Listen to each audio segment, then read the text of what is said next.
The Rochester Downtown Development Corporation is a not-for-profit whose mission is similar to COMIDA. The Ambassador Program. This is a really neat hospitality tool that many other cities use. You know, we all travel, and when you go to a big city, you go to the concierge. Where am I going to eat? How do I get to the museum? How do I get to the zoo? We do not have that. That's what this brings to the party. It's a friendly face downtown, and it'll also be a sales tool for us. When we're sitting down with meeting planners, people that bring conventions to town, we can say, we have this ambassador program, and if your people have a night off or they want to go do something different, there's somebody right outside the convention center, right outside the Hyatt, to actually give these people advice on where to go and what to do. It's 6 to 8 positions that you're... Yes. So this program offers an opportunity to really get friendly faces on the street, to provide people with information, to wear a bright colored, say blue t-shirt that really tells people to ask them questions for directions, ask them what's happening in downtown. This is a hospitality program. What do you mean when you say red shirt? Okay. This is going to be more of information, the downtown guides that you once had. Right. So one of the duties for ambassadors on the street will be to keep track of issues in public space, to be able to report them to the appropriate party. So if there's a stop sign that's fallen off, or a paver that's broken, or a giant pothole. Galin, may I ask you to speak to the other funders? You're not only asking COMIDA to support this program, and you have others that are committed to supporting it. So we're working with the mayor and the city. The mayor's very supportive, wants to see this happen.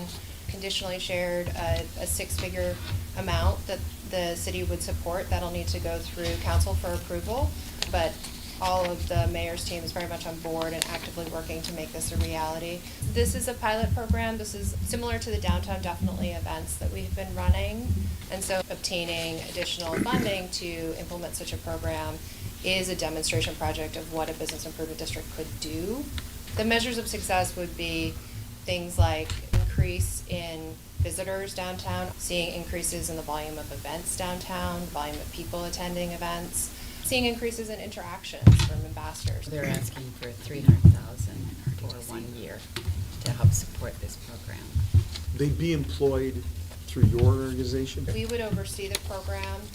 We would contract a third-party provider. We're currently talking to 2 different companies that do this work all over the country. We have other people here in the audience today from the convention center, property owners and developers, Rock 2025. Are there any other comments? Folks, we shouldn't fool ourselves. We have a number of challenges, mainly perception driven. I believe those can be fixed in part by this ambassador program. Again, first line of defense, so to speak. Pretty well-rounded group here. Chris, I know. Jim Sanal, Ken Glazer, Buckingham Properties, Joe Stefko. With all of our presence here today, I think you can understand the importance of this. We would not be here if it wasn't really, really, really important. We need your help. With your support, this program will survive. It will be stood up. I guarantee that the city will stand up. We have plenty of local support to get this program going, but we need to get this going. There's a sense of urgency that we've never had before in this city. From a perception standpoint, we touched on it a little bit, but trust me, everyone around in this room here in support of folks, it's really important, and you're going to make this happen. So this is the first step, and I guarantee this program, based upon your approval, will be stood up in hopefully 60 days. I'm going to then ask for a motion to approve the execution and delivery of a contract with RDDC for the Downtown Ambassador Pilot Program. All those in favor say aye. Aye. Aye. Gil, I have a quick question for you. So if they're outside and they see something that appears to be a crime being committed or something that's not right, what do? They would be trained and know who to call, and they would make that call. Get the proper authorities? They would not intervene. Okay. Yeah. Yep. And we have met with the police chief to talk about that. So Great. there'll be direct contact from these people to the police. That's perfect.